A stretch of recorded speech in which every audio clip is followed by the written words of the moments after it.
Dakota Territory Sports, sponsored by your local Ford stores.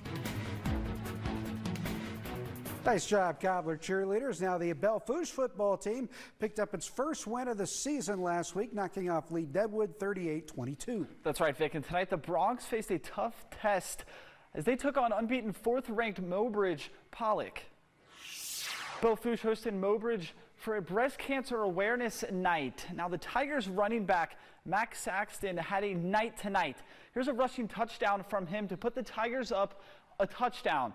And then they said, let's do it again with this rush, but this time he fumbles it, and the Broncs have a chance to tie the game with the ball in great field position. Belle Fourche QB Tegan McLennan goes for it himself on fourth down, and the Tigers defense held him short as the Broncs turned the ball over on downs. Now the Tigers back in the red zone for a chance to extend their lead.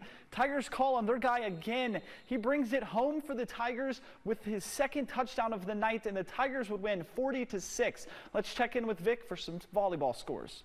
That's right, the South Dakota Mines volleyball team played its home opener against CSU at Pueblo tonight. The Hard Rockers won the first set. In the second set, Mines Lexi Glendenning smacks this ball right down to the court for the big kill. The Hard Rockers then back to work. They set the ball up for Morgan Doherty, and with authority, she powers that one down for the big kill. Set point for Mines. Heather Jurisic sends one over that the Thunder Wolves can't handle, and the Hard Rockers win the second set 25-23. This match with the distance. Pueblo, though, battles back to win 3 straight to take the match in 5 sets. The Black Hills State football team will look to make it 2 wins in a row tomorrow when it hosts Colorado Mines. The Yellow Jackets picked up a big 25-19 victory at Fort Lewis last week. The Ore Diggers have gotten off to a 2-1 start.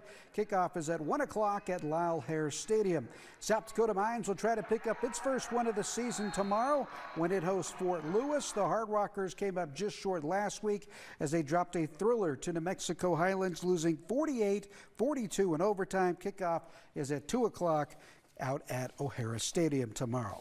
All right, top cross-country runners from around the region met up for the annual Rapid City Invite today. High school cross-country for the girls. Stevens finishes first as a team with Spearfish second. The Raiders' Cadence Holso took first individually with a time of 18 minutes and 56 seconds. Spearfish's Peyton Van Diest finished second, less than a tenth of a second behind Holso. Stevens' Evelyn Hurley finished in third place. For the boys, Sheridan finished first as a team with Stevens second and Thunder Basin third. Sheridan's Eli Balkenbush took first individually, followed by Hill City's Tate Grabow. We have some great cross-country runners in the area, and Noah's got a couple more scores for us. Yes, I do. In high school football, Dupree defeated 54-0 Hardin County Bison and doubled up Timberlake 24-12. All right, and the Hill City football team kept things rolling tonight, knocking off Bennett County 26-14. One other college volleyball score, Black Hills State lost to Colorado Christian 3-0. Mines men's soccer, they're playing well. Yes, they are playing well, and they play Sunday at 1 o'clock. If you want to go check that out, I'll have the highlights. And they won the day 4-2 over Adams State. That's all the time for us. You have a great football weekend. Thanks for